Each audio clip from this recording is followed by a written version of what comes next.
Now we've moved out the comfort of the clubhouse and welcome to the only authentic grouse butts in Illinois, USA.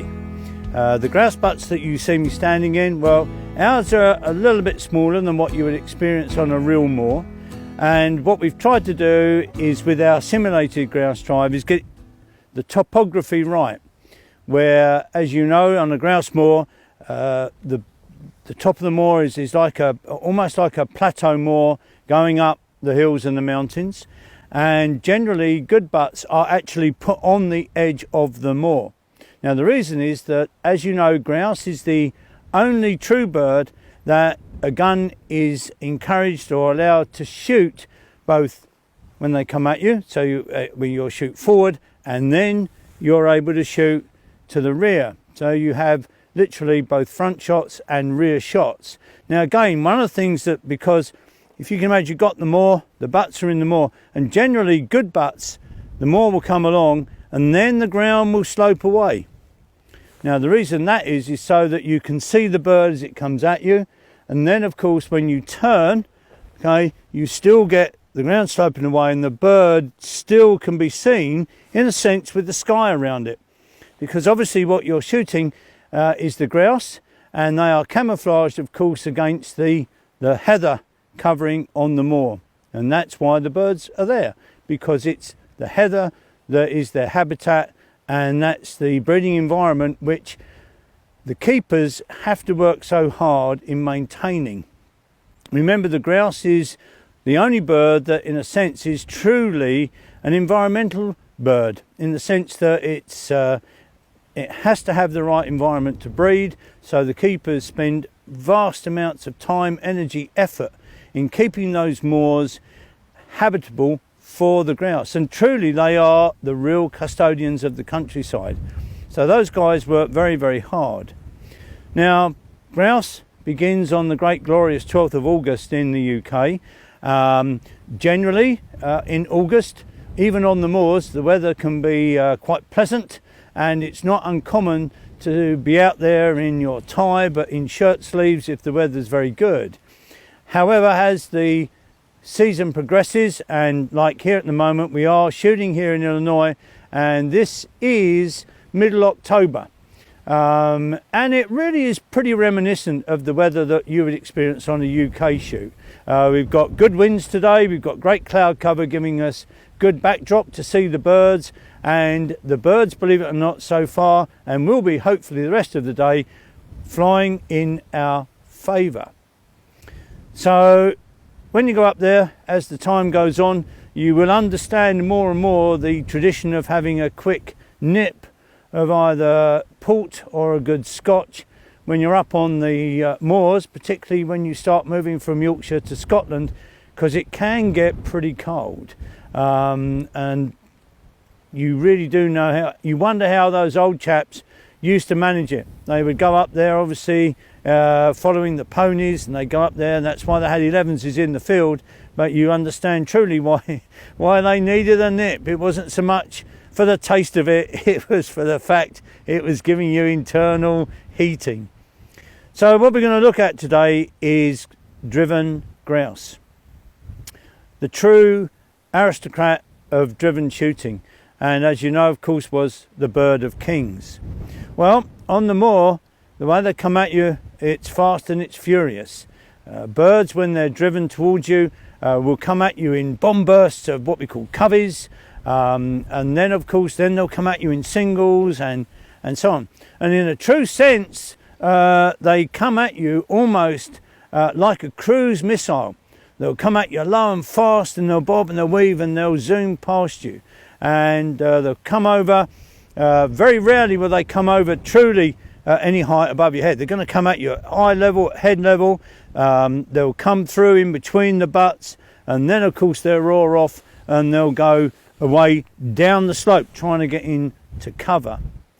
So it's a good idea, if you're very fortunate now that you're going to go potentially off and shoot some grouse, certainly come and look at some videos. One of the great exponents of the sporting shoot is Dave Carey. Some of you, I'm sure you know him, but he's got some great videos, and if you're going to watch anything, those are the ones that I would recommend, and it will show you, it's not about how to shoot the birds, it's about the shoot itself.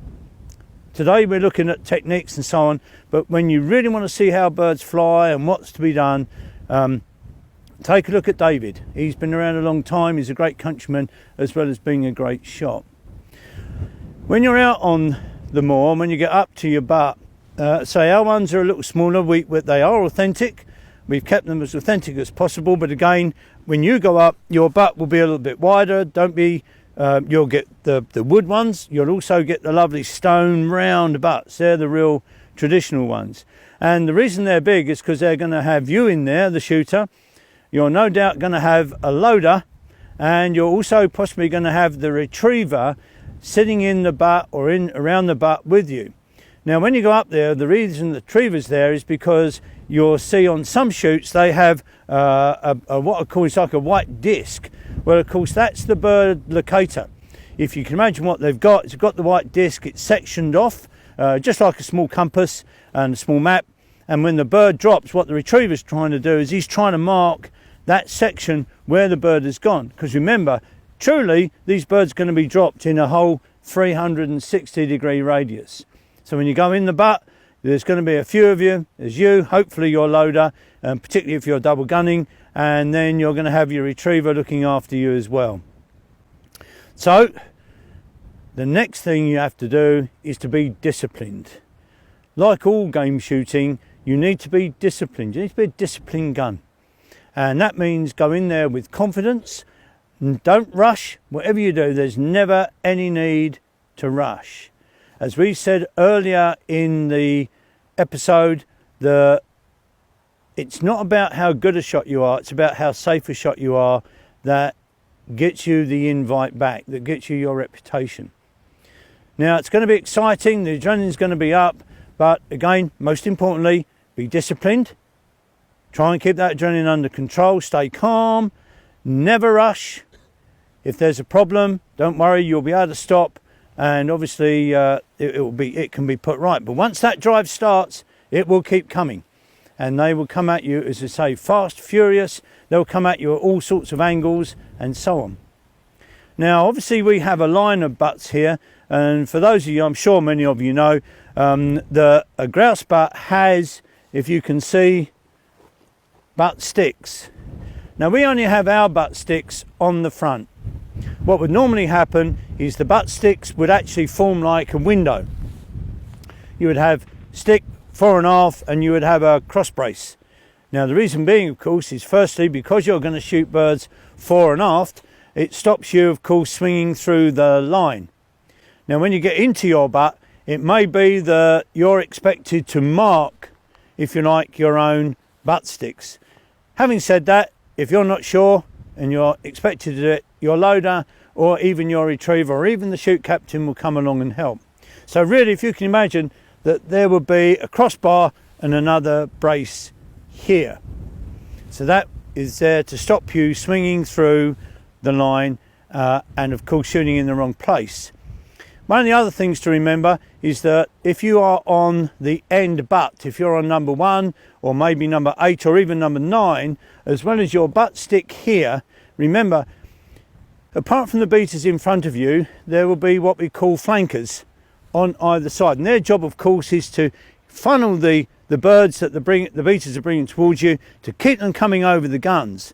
And you must be aware of that. So again, when you're on the end butt, if you're on number 1 or number 8, it's quite common that either you, okay, or the retriever or your loader will have their walking stick. If it's your walking stick, what I would do, I'd come into my butt, I'd make sure I could identify my arc of fire, the arc of sky in which I can take my birds. But for instance, if I'm, say, on the far right of the line, I'd look, I would think that's where maybe the flankers would be, and I'd get my walking stick and I would place it maybe even in front here. So that gives me another restrictor so I don't end up shooting anywhere near the flankers. Now again, what will happen, most shoots will start on the blow of a horn and they will end on a horn. Now also what you might find is that they'll start with the horn, and then as the beaters come towards us, there'll still be birds out there. But you might find, and you'll get explained by the shoot captain, you might find that there's 2 blasts of the horn. That means no more birds taken in front. You only take the birds to the rear, because of course your beaters are closing on the line of butts. When it gets to a point that is now the danger, or if you like beyond that, becomes dangerous, you may get 2 blasts on the horn, 2 whistles, and then only then birds to be taken to the rear, because the beaters are closing down onto the butt. Now all those things will be covered by the shoot captain in the brief, and you'll be given a good explanation as to what's expected of you and what's going to go on through the day. It is exciting. It's one of, I think, the most, that's why it can be so expensive, apart from the fact that, as I said, these are habitat birds, they're not bred, and it takes an awful lot of work to keep them there. But I'd say they are fast, it's furious, we're on top of the moor, the landscape is tremendous. So if I can also recommend before the shoot, always take 5 minutes, gather your breath before you start shooting, and just take a good look round and take in the wonderful countryside over which you're going to shoot.